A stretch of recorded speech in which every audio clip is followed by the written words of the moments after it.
Hola amigos, hace algún tiempo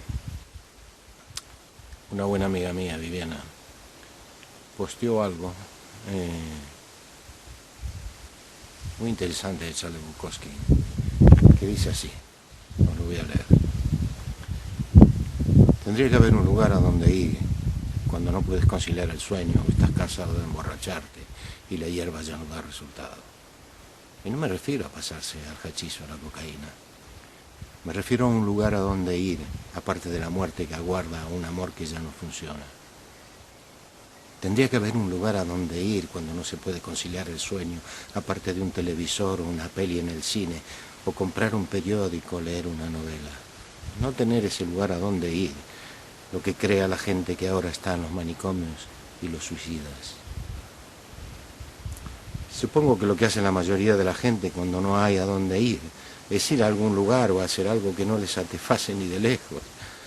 Y ese ritual tiende a permitirles seguir adelante de alguna manera, incluso sin esperanza.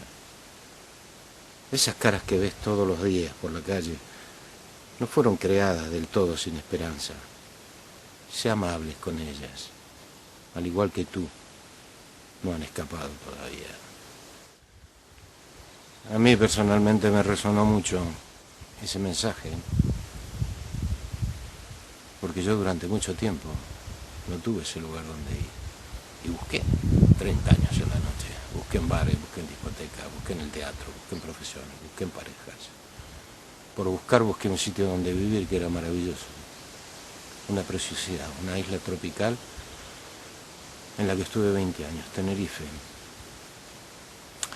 Y no tener ese lugar a donde ir fue lo que me trajo aquí, donde vivo hace ya más de 10 años. En realidad no fue solamente eso, sino también otra cosa que leí en su momento y que me hizo realmente reflexionar que a lo mejor había un lugar a donde ir. Y también es otro texto que os quiero leer. Cuenta una antigua leyenda hindú que hubo un tiempo en el que todos los seres humanos que vivían sobre la tierra eran dioses. Pero los humanos abusaron tanto del poder que le proporcionaba esa divinidad que Brahma, el dios supremo, decidió privarlos del aliento divino y esconderlo en donde jamás pudieran encontrarlo y emplearlo nuevamente para el mal. Brahma convocó entonces a todos los dioses menores para buscar un lugar adecuado donde poder esconder la divinidad del ser humano y evitar que éste hiciese un mal uso nuevamente de ella. El gran dilema fue encontrar el lugar apropiado donde esconderla. Los dioses menores propusieron: escondamos la divinidad humana en lo profundo de la tierra.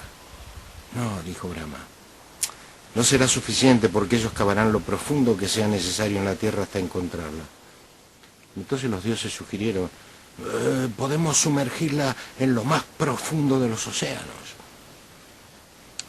No, tampoco, dijo Brahma, porque tarde o temprano el humano aprenderá a sumergirse en el océano a la profundidad que haga falta y también allí la encontrará. Entonces los dioses menores dijeron: escondámosla pues en el pico de la montaña más alta. Tampoco sirve, volvió a replicar Brahma, porque un día el ser humano subirá a todas las montañas de la tierra y capturará de nuevo su aliento divino. Frustrado el consejo de dioses, concluyó que no había ningún lugar en la tierra que los humanos no pudieran conquistar y a la larga encontrar el tesoro de la divinidad. Brahma permaneció entonces meditando en un largo e intenso silencio hasta que por fin dijo: no podemos esconder la divinidad en la tierra porque ellos están determinados a hacerse dueños de todo el planeta. Pero si escondemos la divinidad en el interior de su ser, nunca se les ocurrirá buscarla allí. Y así lo hicieron.